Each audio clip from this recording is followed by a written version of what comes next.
is pretty damn cool. And while I'm sure that's not news to most of you watching, if you were anything like I was before I got into the series, then you might be in for a treat. Treat? No treat! Treat? No treat! Treat? No treat! God damn it! You see, today guys, I want to tell you a story.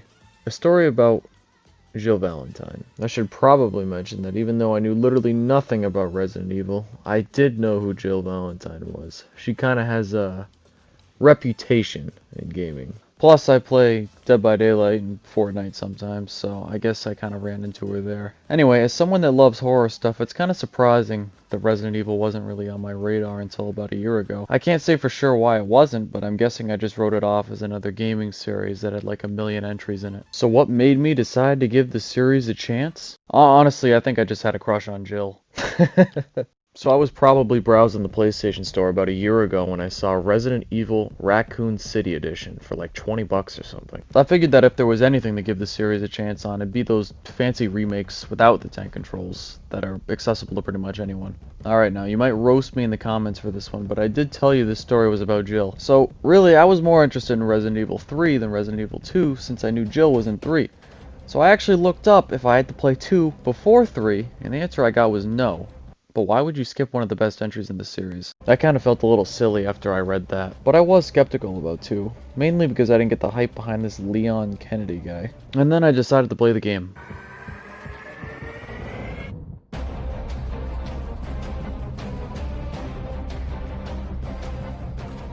Once I started playing the Resident Evil 2 remake, I was hooked. I judged a book by its cover, and I went from feeling pretty indifferent about Leon and his emo haircut to actually rooting for him and relating to him a little bit. I was pleasantly surprised by the gameplay loop and all the cool puzzles and secret items you could find. The story of this game was just so bizarre, foreign, and cool to me, and unlike anything I had played before.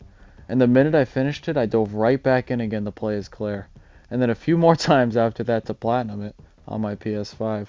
It's a strong 9 out of 10 for me. And this whole game is the reason why I decided to make this video. Resident Evil 2 is what changed the game when I played it. It got me into the franchise. All it took was one session, and it's not even my favorite Resident Evil. I think that if you're skeptical about Resident Evil as a whole or any of the games, I think you should just play Resident Evil 2 Remake, and then you'll be able to decide if it's for you or if it's not. Regardless, after going through that journey with Leon in RE2, it solidified him as my favorite character. Sorry, Jill.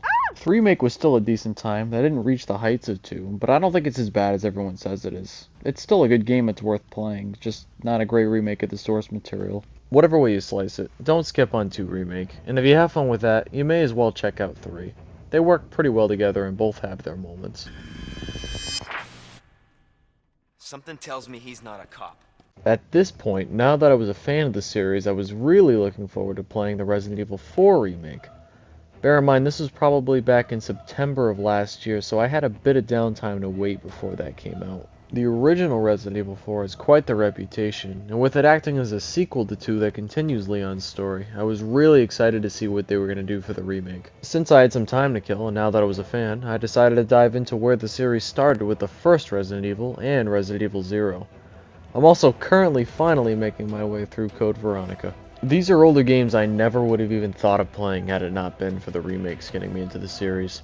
And when that sweet Resident Evil 4 remake did drop back in March, it absolutely kicked ass. It's my game of the year right now, and I remember on the night of release, I played it from midnight until 5 in the morning.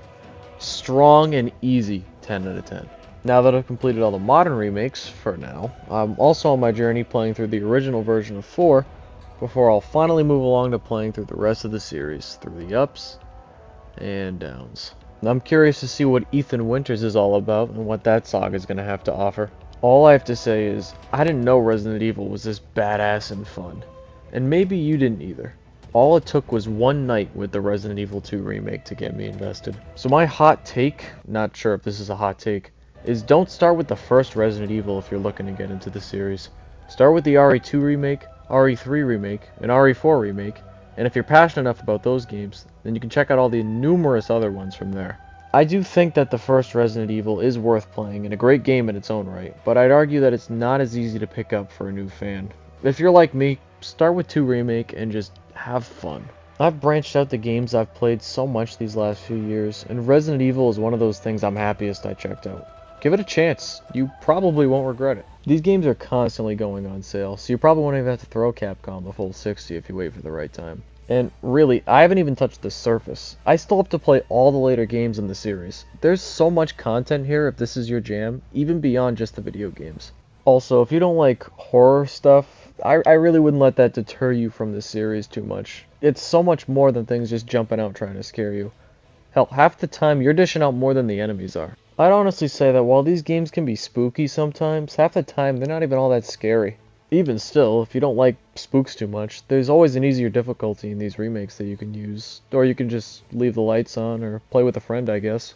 I'm just happy if one person gives this series a chance after watching this, because even though I hopped on this train pretty late, the ride has just been fantastic. From the stories, to the characters, to the gameplay and the ambiance, there's just so much that I didn't even highlight, because I think it's better you just experience all that as a player. It seems like Capcom knows what their fans are looking for, and hopefully they continue to deliver. Feel free to leave a comment about your first experience with Resident Evil. It'd be fun to read them all and see where you guys came from.